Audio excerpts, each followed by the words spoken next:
Hey everybody, just a very quick video.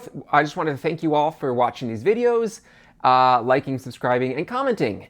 I've had a lot of great comments and I really appreciate that. In particular, here's one comment from Aryan Singh that I wanted to shout out.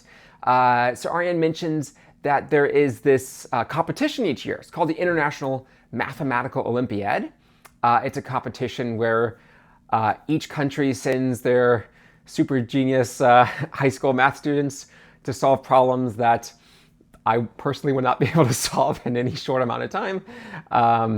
But a lot of the problems are actually very good, very interesting problems. And in particular, this year's competition, which was held in Australia, had this problem. The problem says, consider a 2025 by 2025 grid of unit squares. Matilda wishes to place on the grid some rectangular tiles, possibly of different sizes, such that each side of every tile lies on a grid line, and every unit square is covered by at most one tile. Okay, so it's a similar tiling problem to the ones we've been doing, except the tiles are not necessarily dominoes. They are rectangular, but they're not dominoes. They don't have to be 2 by 1. They could be m by n. Okay, here's the question. Determine the minimum number of tiles Matilda needs to place so that each row and each column of the grid has exactly one unit square that is not covered by any tile. Okay, so you can sort of imagine, there are these problems called rook problems. So if you know chess, on a chessboard, a rook sort of attacks all the squares in its column and in its row. Now it's possible to place 8 rooks on an 8 by 8 chessboard so that none of them are attacking each other. For example, you could just do like the diagonal or the other diagonal. But there are many other ways to do it besides that.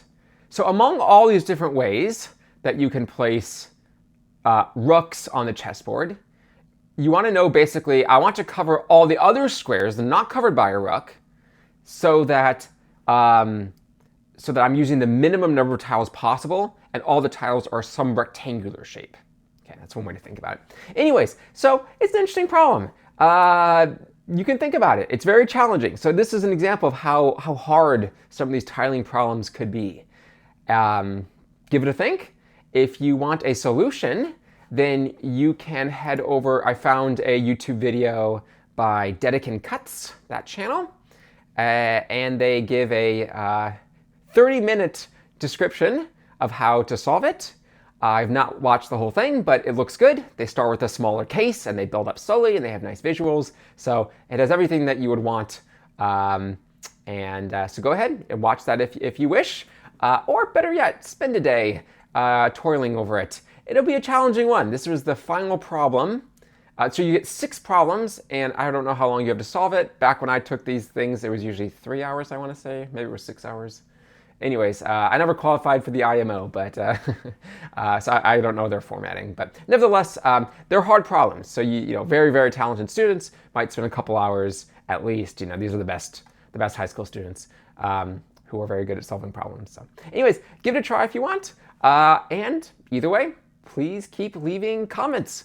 I do appreciate them. I like reading them. Okay, see you next time.